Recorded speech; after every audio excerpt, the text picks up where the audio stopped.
Welcome to episode 14. Today I'm going to give you 12 ways to make your new hire stick. I'm also tearing modern onboarding apart. Welcome to Let's Get Rash. This is the podcast that says what your boss won't and what your employees wish they could. Work sucks today because leadership sucks and no one wants to say it out loud. I'm Jessica, a former insider turned leadership coach and the author of Let's Get Rash about leadership. I'm not here to be nice, I'm here to be real. Let's get rash about it. So let's get into it. Onboarding is supposed to be the process of bringing a new employee into an organization and then preparing them to succeed in their role. But instead, it just feels like being quietly fired before you even start. So let's fix it. We're going to talk about chapter 4 of my book, Let's Get Rash About Leadership, which is available on Amazon, or you can enter to win a free copy at my website at rashlead.com. Now, I'm in my 40s, clearly. The official onboarding wasn't something that I ever experienced until 2021. Before that, onboarding was basically this. You show up on your first day, you spend about an hour in an office filling out paperwork, and then you start working usually with training wheels on for at least a month. When I was younger, the hardest part of onboarding was looking at the person handing me those tax forms and asking them, "Excuse me, ma'am, do you think that I should claim 0 or 1? Oh boy, those were the days, the simple days. See, onboarding was just your first day. Now? Holy shit. What a mess. A few years ago, I went to work for a company that was large enough to have an actual HR department, so naturally, I assumed a massive company like that would have their stuff together. Oh boy. Now, I know we're talking about onboarding, but I really can't get into that yet without telling you, with backing up a few steps and giving you the whole story. So first, in this job, the interview I had was on Zoom. The hiring manager and I were sitting there waiting for the vice president to join the call, but they never showed up. So we just moved forward with the interview. A little while later, I was hired. Hip, hip, hooray. And like a complete moron, I said, "I can start tomorrow." I was eager to get working. The hiring manager said that someone from HR would be sending me paperwork that day, and I couldn't start working until I finished the onboarding. So what did I do? All day long, like a heroin addict waiting for my next hit, I obsessively checked my email. Refresh, check spam. Refresh, check spam. That was my entire day. By about 5 o'clock, I'm sitting there thinking, if I call the hiring manager, I'm probably going to piss her off. But eventually, I caved. I had to. I called and said, "Am I supposed to be starting tomorrow? I'm really sorry to bother you. I haven't received anything in my email yet." The answer? "Oh, nobody sent you anything yet? Sorry, I guess we're going to have to push your date back another day." So the next day, same thing. Refresh, check spam. Refresh, check spam. Refresh, check spam. Finally, I call again, feeling like a complete burden. And that's when I find out, oh, you were hired without someone else's approval. Seriously? So now you have to go in for another interview. See, the whole onboarding purgatory lasted about a month for me. During that time, I had to take a drug test that the hiring manager was completely unaware of that added another week to the process. And eventually I started receiving the cold onboarding emails. One would say, from unexpected different people from the company, "Here's your login." Another would say, "Read these handbooks, sign them." Another email with, "Read the SOPs, sign them. Tax forms, sign them. Policies, procedures, blah, blah, blah, blah, blah." This company basically screamed one thing to me. "Hey, we are disorganized as hell." And somehow, because I'm apparently a glutton for punishment, I still had hope. I thought, well, it's just this process. And that was my onboarding. Wow, welcome to the future. How streamlined. And I've worked for other companies since then. Different company, different building, but same song and dance. The other day I was actually at the dollar store before it had opened, which is rare for me. I'm sitting in my car and I noticed this woman waiting outside of the door. At first I thought she was a customer, and yes, I did silently judge her. Like, lady, God, give it a minute. Do you really need to burst inside the second they open the door? But the more I watched her, it became clear this wasn't a customer, this was an employee. She had her lunchbox and she kept checking her phone. Someone inside finally opened the door. I gave it the right amount of time before I went in, and there she was inside talking to a manager. I couldn't help but overhearing. She said, "No, I'm pretty sure that I was supposed to start today." Then the manager said, "Well, no one told me. They said you were starting next week." And then they kind of argued back and forth a few times. The new hire stayed calm and kept her composure, and finally she said, "I can show you the emails." She was literally pulling them up on her phone, and the manager said, "I'm sorry, but I have nowhere for you to be right now. You'll have to start next week." I was so pissed for this lady. See, every day out in the world, I'm reminded just how broken leadership really is. And I too have had other jobs in recent years where I would literally shock the on-site employees. "Who are you? You're starting today?" At one job, I sat in a room for almost an hour waiting for my new boss to show up on day one, doing absolutely nothing. That really makes a person feel welcome and motivated on their first day. But here's the problem, everybody. If you're this disorganized, your new hires are watching very, very closely. And I'm not talking about the good ones. I'm talking about the manipulative ones. The ones who are sitting there spotting every one of your gaps, every delay, every weak link in your system. And while you're scrambling, they're building a playbook on how to work it to their advantage. These are the employees who know that they cannot show up. They know that you won't notice. They can show up late and you won't notice at all. They can disappear for hours and you won't notice. They can sit around doing nothing and you won't notice because you're disorganized. They know that they can say things like this to you. "Well, that's not what I was told. Someone else told me something different." Or, "You told me this." And now your whole operation turns into confusion. And these employees, they don't just pass through. These guys hang around your company like vultures for months, sometimes even years before anyone will do a damn thing about it because your system is weak. This is why I call the hiring process first impressions. Let's talk about digital onboarding. I did a little research on this, and digital onboarding has technically been around since the early 2000s, but we really started seeing it show up in workplaces around 2010 to 2015. And then, of course, COVID hit, and it absolutely exploded in 2020. Now, before anyone throws me into the "you're just old and crusty" category or assumes that I'm anti-technology, I am not. I use technology every single day, but I do have a problem with it when it doesn't make things easier. I have a problem with it when it overcomplicates the process, when it actually makes a company more disorganized instead of less, and when it strips the human element out of the experience. I'm not going to go on and on about how companies collect paperwork. At this point, I've accepted that we live in a world where common sense is basically non-existent. But seriously, what was wrong with the old way? When did filling out new hire paperwork become an after-hours task that someone is expected to complete before they even start the job? I'm actually all about helping companies get better, but the digital onboarding trend is a step backward when it comes to helping a new hire feel welcome. There was a time when your first day was more than just forms. It was a chance to meet the team who actually knew that you were coming. It was a chance to soak up the vibe and feel like you belonged. Paperwork happened alongside introduction, tours, maybe even lunch with your new boss. Now, it's just, here's a bunch of links, sometimes broken links, and a bunch of logins. Go away and you go do it. Go. And look, I'm not the person who says things like, "I need to protect my time." That's not me. I've done and will do plenty of things for a company off the clock, but something about the part of this process just doesn't sit right with me. Because what it says right away is this: we are more focused on cutting costs than connecting with people, and our time is more important than yours. Here's another problem with digital onboarding. New hires won't ask questions. They don't want to annoy the hiring manager or HR or whoever they're supposed to be reaching out to. So instead of getting clarity, they just stay quiet and they start guessing. They'll breeze through it just to show you how dedicated they are. And maybe that's the whole point. I don't know. All right, I am going to move on from this because I can read a room. I don't see many companies walking away from the digital onboarding. For most of them, it's one of those you'll have to pry it out of my cold dead hand situations. So instead, let me offer you this. If we're going to keep this digital onboarding, can we at least do it better? If this is all driven by fear, compliance, liability, whatever it is, fine. But can we at least have the new hire complete this in the office on their first day on a tablet or maybe a laptop? Or if you insist on having it done before day one, can you guys give them an hour off on their first day? Because that small gesture will go a long way with telling the new hire that we actually care about you. Okay, now I want to talk to you about a new hire retention checklist. This is something that I've put together to help companies get it right from day one.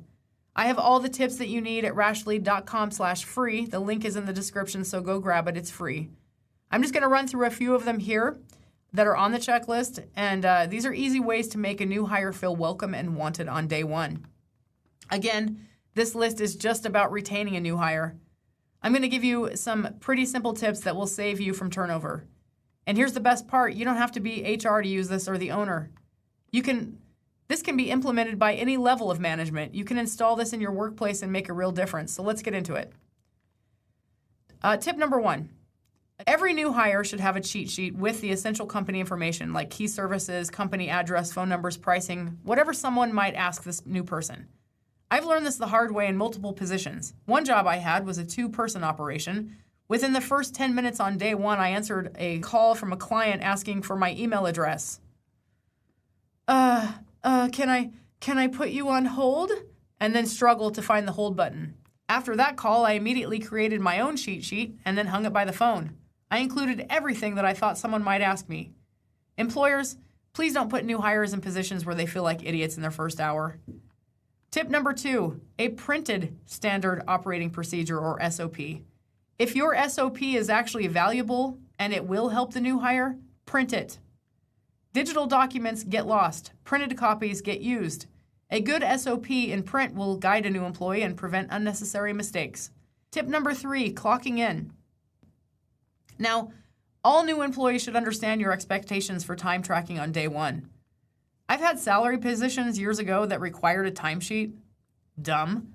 Yes, but whatever. It was a government contract, so it was required. But every payday, we would all have to fill it out on Excel with no more than 40 hours, totally arbitrary. Nobody actually tracked real hours. We all just put 8 each day and we were done. But if you're not a government contract and you're doing timesheets for salaried positions, that's pointless. For hourly folks, they should know from day 1 exactly how you expect them to track their time. And now, ladies and gentlemen, it shouldn't surprise you that I'm about to trash time tracking apps because systems like Paylocity have their own time trackers. So amazing, so awesome. Employees get to use their phones with GPS tracking them when they clock in and out. Unbeatable. Not really. I used to work with someone who would drive into the parking lot, clock in where it was GPS acceptable, and then sit in their car for an hour. Remember the manipulative employees that I talked about earlier? Yeah, they always know how to game the system. Always. And the good ones, well, they'll eventually get a little petty with their time tracker app. They will answer calls as they're walking out the door to collect a few more minutes. They will show up early. You see what I mean? So do with that what you will. Personally, I'm done with my phone being a part of my job. I don't want trackers, pay apps, logins, none of it. I reject all of it. All GPS tracking, turned off. Yeah, I'm old. Apparently, I just don't know how to use technology. Have you guys seen the trend for 2026? Many of today's youth are dumping smartphones and making dumb phones cool again. So, now what? Anyway, whatever system that you're using, make sure that your new hire knows what's expected. If overtime, even by a few minutes, is a no-go, say it. Get my drift? Tip number 4, payday information. All employees should know when their payday is, when timesheets need to be signed or submitted, or when pay is expected. What currently happens in a lot of places is the on-site manager ends up chasing everyone around on payday like herding cats.